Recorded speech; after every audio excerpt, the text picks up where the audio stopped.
గురుదేవులు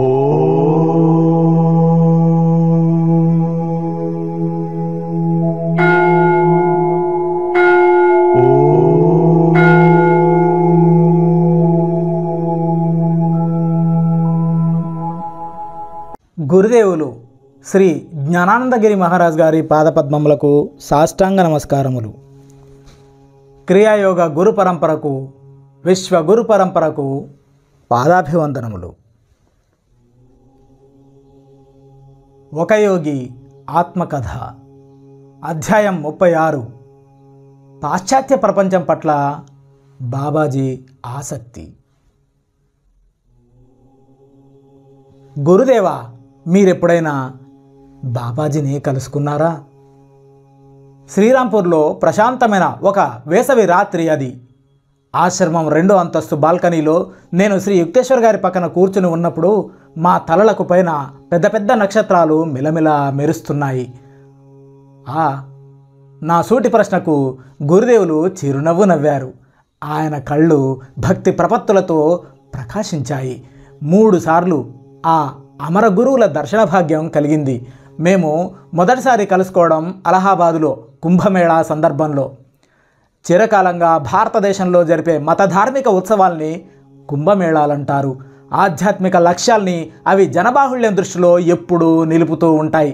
శ్రద్ధాళువులైన హిందువులు వేలాది మంది సాధువుల్ని, యోగుల్ని, స్వాముల్ని, తపస్సుల్ని, అన్ని రకాల వాళ్ళని దర్శించుకోవడానికి ప్రతి 12 ఏళ్లకు ఒకసారి లక్షలకి లక్షలు వచ్చి చేరతారు.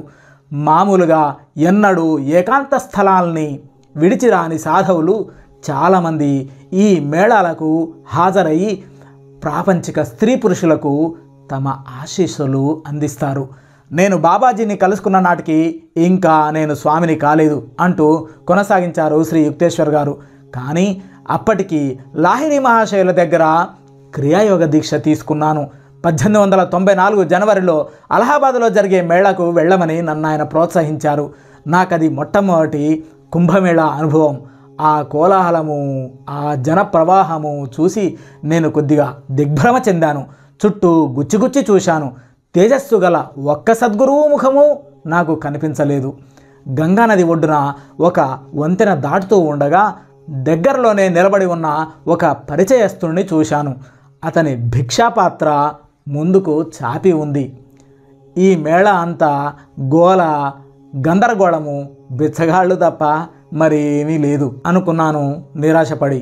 మనసును భిక్షాల మీదే నిలిపి పైకి ధర్మోపదేశాలు చేసే ఈ సోమరుల కన్నా మానవ కళ్యాణం కోసం విజ్ఞాన రంగాల్ని ఓర్పుతో విస్తరింపజేస్తున్న పాశ్చాత్య విజ్ఞాన శాస్త్రవేత్తలు దేవుడికి ఎక్కువ సంతోషం కలిగించడం లేదా అని అనిపించింది. నా ఎదురుగా వచ్చి ఆగిన పొడగాటి ఒక సన్యాసి కంఠస్వరం సమాజ సంస్కరణ గురించి నాలో రగులుతున్న ఆలోచనలకు అంతరాయం కలిగించింది. మహాశయ, మిమ్మల్ని ఒక సాధువు పిలుస్తున్నారండి అన్నాడతను. ఎవరాయన? వచ్చి మీరే చూడండి.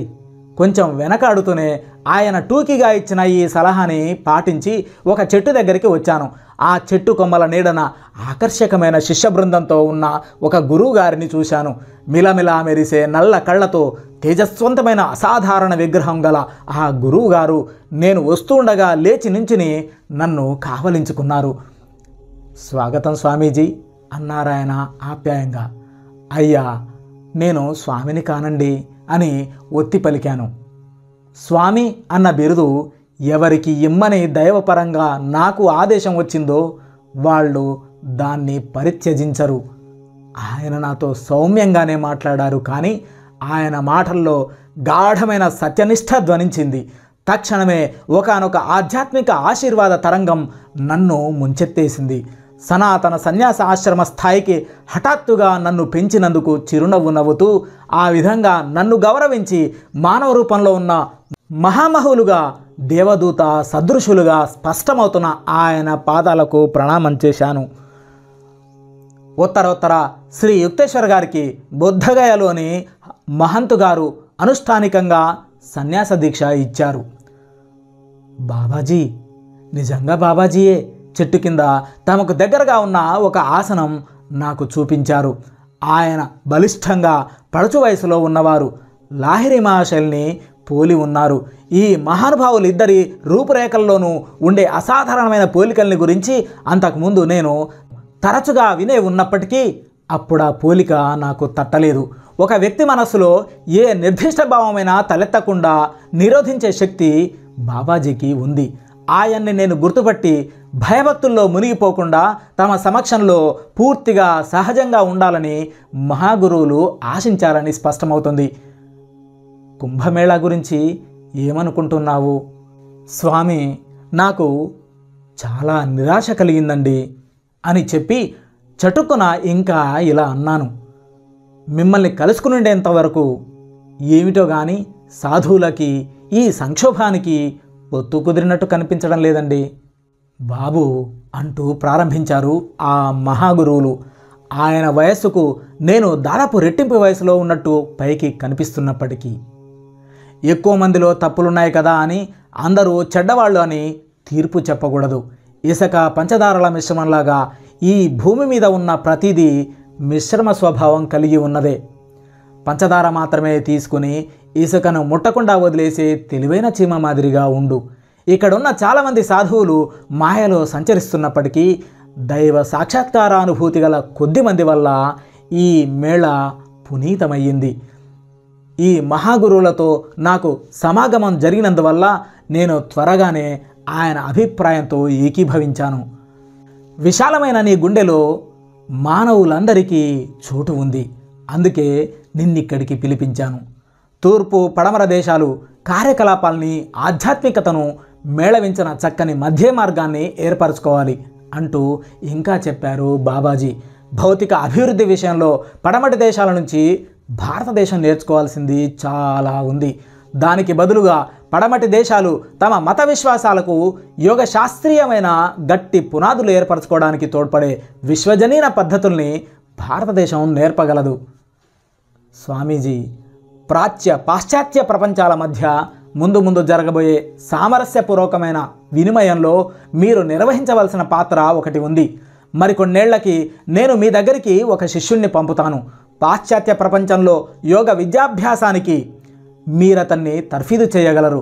ఆధ్యాత్మికంగా అన్వేషణ సాగిస్తున్న అక్కడి అనేక ఆత్మల స్పందనలు వరదలా నా దగ్గరికి వస్తూ ఉంటాయి.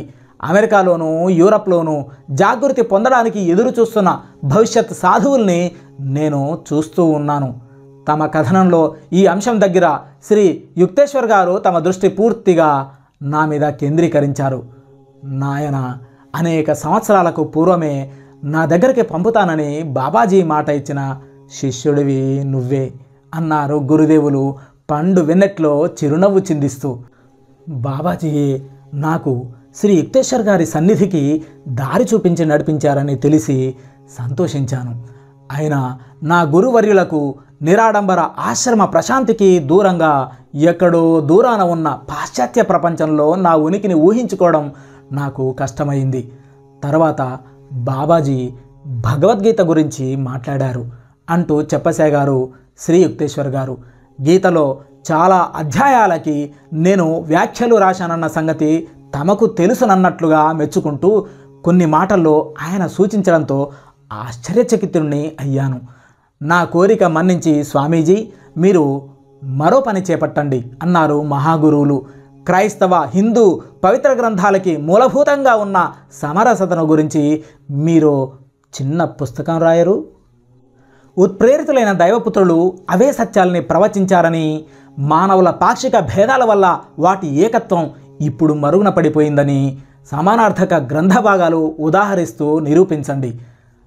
మహారాజ్, ఎటువంటి ఆజ్ఞ? దాన్ని నెరవేర్చగలనా నేను అంటూ సంకోచపడుతూ సమాధానమిచ్చాను. బాబాజీ మృదువుగా నవ్వారు. నాయనా, నువ్వెందుకు సందేహిస్తావు అంటూ నాకు నమ్మకం కలిగించేలా అన్నారు. నిజానికి ఇదంతా ఎవరి పని? ఈ పనులన్నీ చేసేవాడు ఎవరు?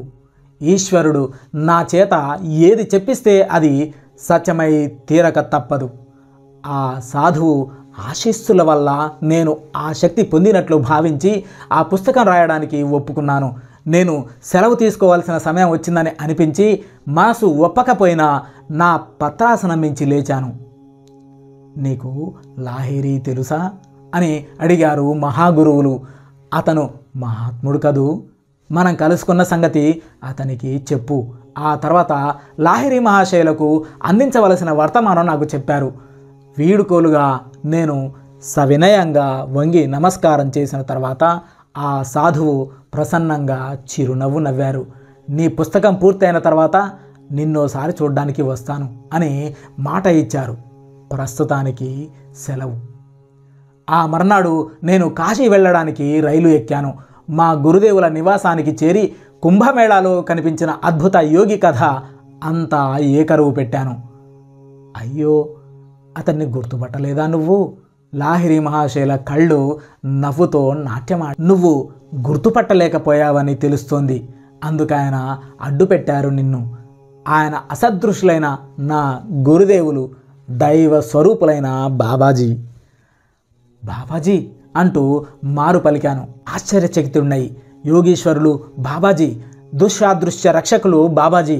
అయ్యో, గతాన్ని మళ్ళీ వెనక్కి రప్పించి ఆయన పాదపద్మాలకు భక్తితో మొక్కడానికి మళ్ళీ మరోసారి ఆయన సన్నిధిలో ఉండగలిగితే ఎంత బాగుండును. పర్వాలేదు అంటూ ఊరడింపుగా అన్నారు లాహిరి మహాశయులు. నిన్ను మళ్ళీ చూస్తానని ఆయన మాట ఇచ్చారు.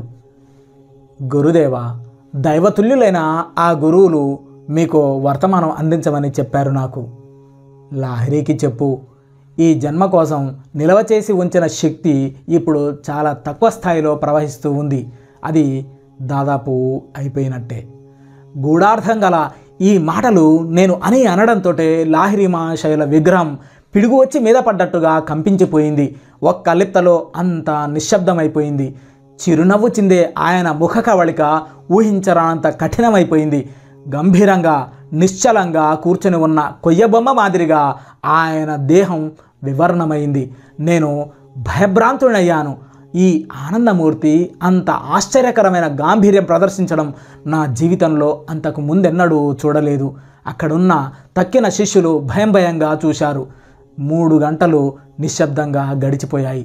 అప్పుడు లాహిరి మహాశయులు తమకు సహజమైన ప్రసన్నతను తిరిగి పొంది ప్రతి శిష్యుడితోటి ఆప్యాయంగా మాట్లాడారు. ప్రతివారికి మనసు తేలిక పడింది. మా గురుదేవుల్లో వచ్చిన ఈ మార్పుని బట్టి బాబాజీ సందేశం స్పష్టమైన ఒక సంకేతమని, దాన్ని బట్టి లాహిరి మహాశయులు తమ శరీరాన్ని త్వరలో విడిచి వెళ్ళిపోవాల్సి వస్తుందని తెలుసుకున్నారని గ్రహించాను.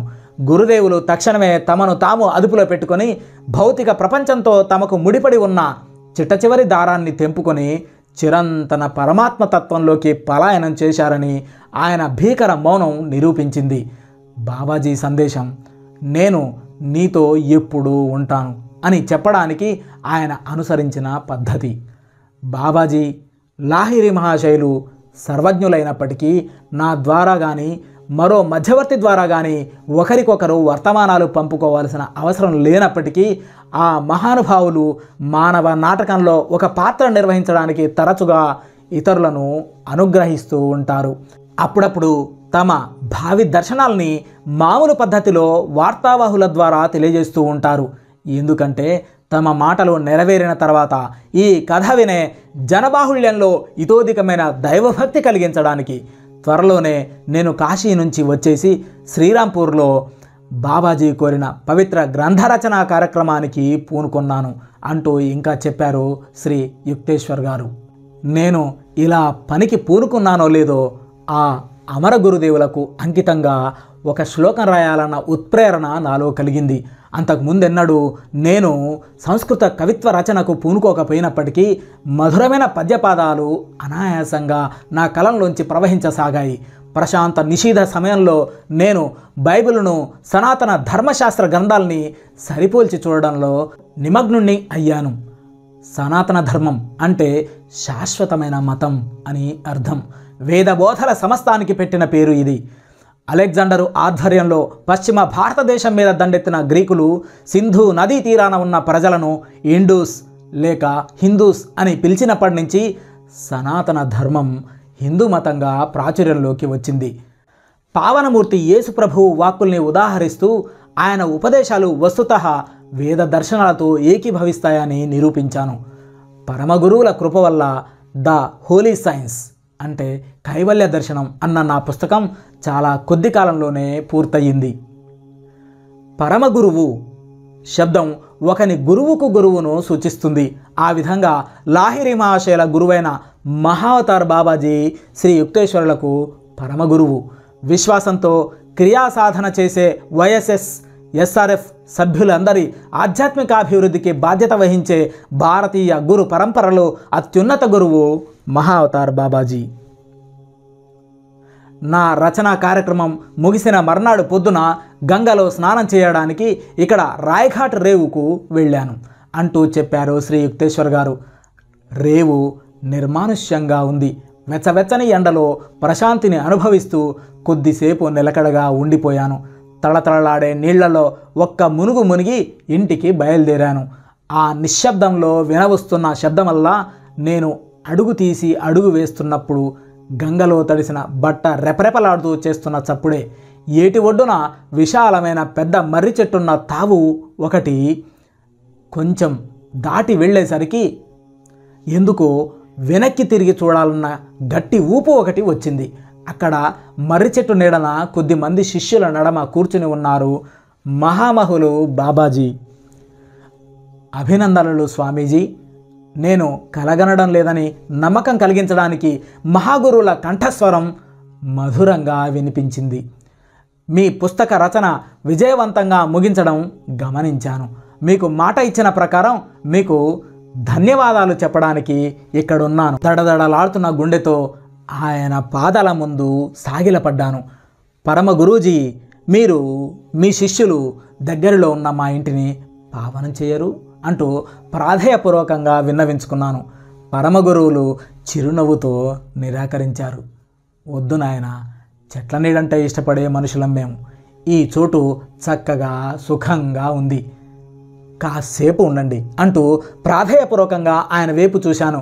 కొన్ని ప్రత్యేకమైన మిఠాయిలు తీసుకుని చటుక్కున చక్కా వస్తాను.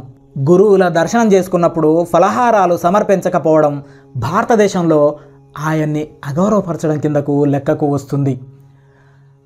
కొద్ది నిమిషాల్లో నేను ఫలహారాల పళ్ళెంతో తిరిగి వచ్చేసరికి విశాల వటవృక్షం నీడన ఆ దివ్యస్వరూపుల బృందం లేదు. రేవు చుట్టుపక్కలంతా గాలించాను, కానీ ఆ సాధు బృందం గాలి రెక్కల మీద అదివరకే ఎగిరిపోయిందని నా హృదయానికి తెలుసు. నా మనసు తీవ్రంగా గాయపడింది.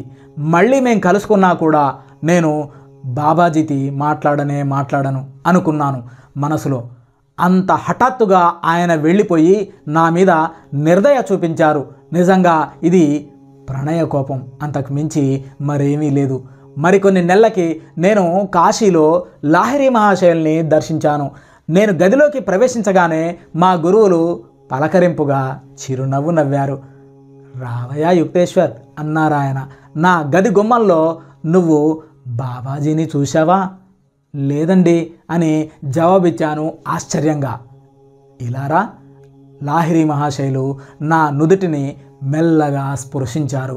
వెంటనే చూశాను తలుపు దగ్గర ప్రఫుల్ల పద్మసదృశులైన బాబాజీ సుందర రూపాన్ని. నా మనసుకు తగిలిన వెనకటి గాయం గుర్తుకు వచ్చింది. నేను ప్రణామం చెయ్యలేదు. లాహిరి మహాశయులు ఆశ్చర్యచకితులై చూశారు నా వైపు. అగాధమైన కళ్ళతో నా వైపే చూస్తున్నారు దివ్య గురువులు. నా మీద కోపంగా ఉంది నీకు? అవునండి, ఎందుకు ఉండకూడదు అని జవాబిచ్చాను. గాలిలోంచి వచ్చారు మీ గారడి వాళ్ళ జట్టుతో. ఆ పల్సటి గాలిలోకే మళ్ళీ మాయమయ్యారు. నేను నిన్ను చూస్తాననే చెప్పాను, కానీ ఎంతసేపు ఉంటానో చెప్పలేదు. బాబాజీ మృదువుగా నవ్వారు. నువ్వు ఉత్సాహాతిరేకంలో ఉన్నావు. నీ అశాంతి గాలిదుమారంలోనే నేను ఎగిరిపోయానని నీకు నమ్మకంగా చెప్పదలుచుకున్నాను. పొగడ్తలేని ఈ సంజాయిషితో తక్షణమే తృప్తిపడ్డాను. నేను ఆయన పాదాలకు ప్రణామం చేశాను. ఆ పరమగురువులు దయతో నా భుజం తట్టారు. అబ్బాయి, నువ్వు ఇంకా ఎక్కువగా ధ్యానం చేయాలి అన్నారాయన. నీ చూపు ఇంకా లోపరహితం కాలేదు. సూర్యకాంతికి మరుగున ఉన్న నన్ను చూడలేకపోయావు నువ్వు. దివ్య వేణునాదం వంటి స్వరంతో ఈ మాటలు పలికి మరుగై ఉన్న వెలుతురులోకి మాయమయ్యారు బాబాజీ. నా కడపటి కాశీ సందర్శనల్లో ఇది ఒకటి అని ముగించారు శ్రీ యుక్తేశ్వర్ గారు. కుంభమేళాలో బాబాజీ జోస్యం చెప్పినట్టుగానే లాహిరి మహాశయుల గృహస్థ అవతారం ముగింపుకి దగ్గర పడింది. 1895 వేసవిలో ఆయన దృఢకాయానికి వీపు మీద ఒక చిన్న కురుపు వేసింది. కురుపు కొయ్యడానికి ఆయన అడ్డుపెట్టారు. తమ శిష్యుల్లో కొందరి దుష్కర్మను తమ శరీరంలో అనుభవించి దాన్ని నశింపు చేస్తున్నారు. చివరికి కొందరు శిష్యులు పట్టుబట్టారు. దానికి ఆయన గూఢంగా జవాబు ఇచ్చారు. ఈ దేహం తాను పోవడానికి ఒక కారణం చూసుకోవాలి.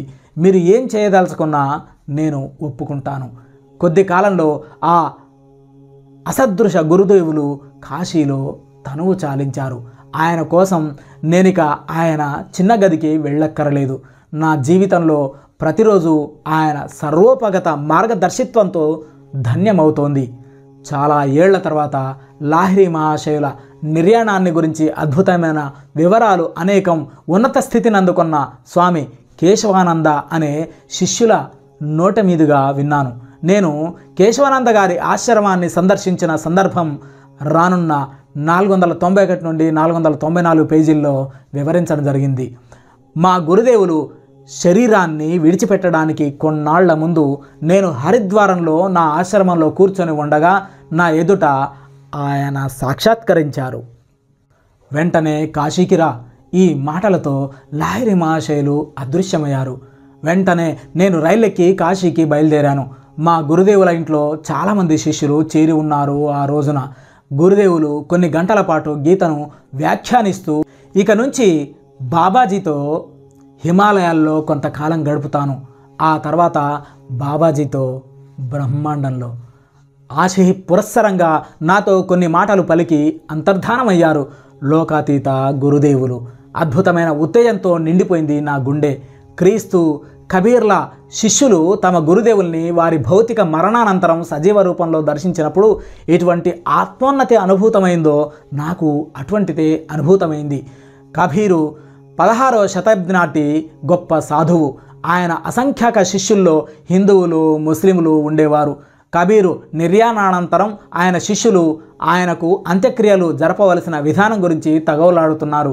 దానికి ఆగ్రహం కలిగిన ఆ గురువు దీర్ఘ నిద్ర నుంచి లేచి వాళ్ళకి ఆదేశాలు ఇచ్చాడు. నా అవశేషాల్లో సగం ముస్లిం విధి ప్రకారం పాతిపెట్టండి అన్నాడాయన. మిగిలిన సగం హిందూ సంస్కారాన్ని బట్టి దహనం చేయండి. తర్వాత అదృశ్యమయ్యాడు. అప్పుడు శిష్యులు ఆయన శవం మీద కప్పిన గుడ్డ తీసేసరికి అక్కడ అందమైన పూలబారు ఒకటి తప్ప ఇంకేమీ కనిపించలేదు.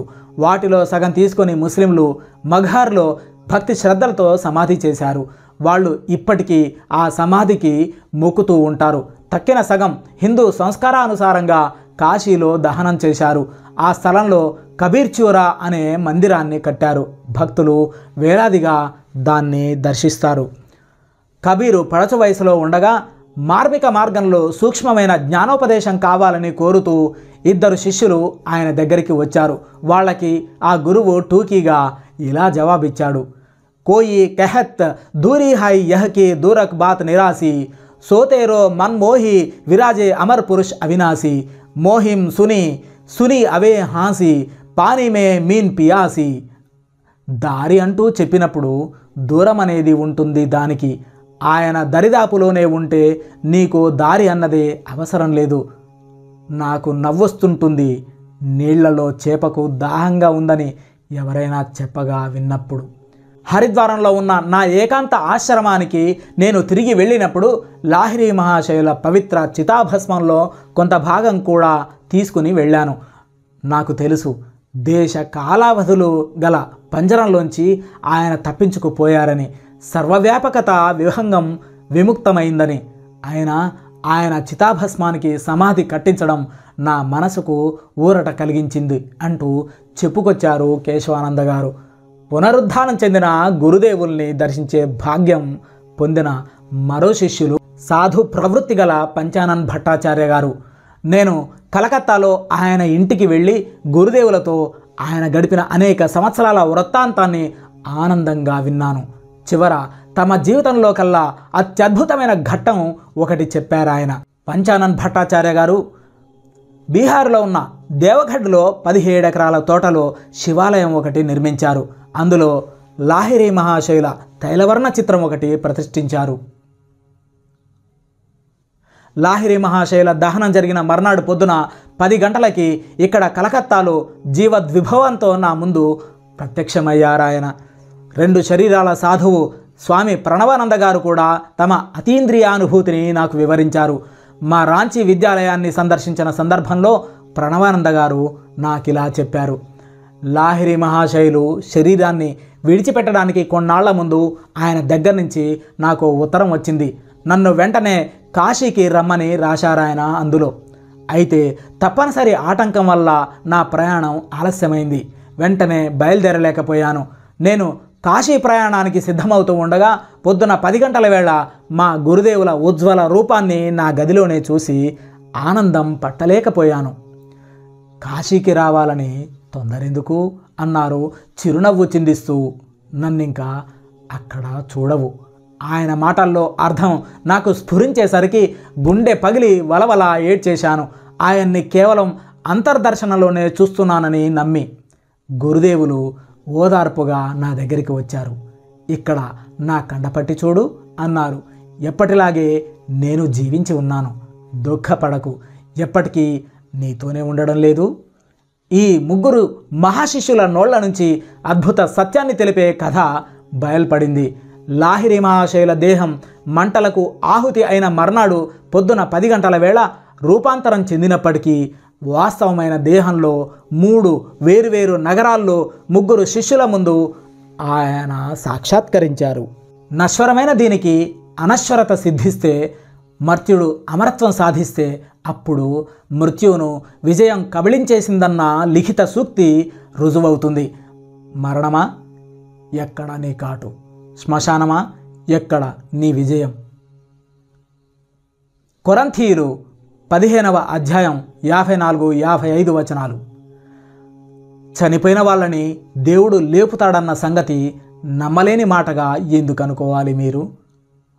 అపోస్తలుల కార్యాలు 26వ అధ్యాయం 8వ వచనం బైబిల్.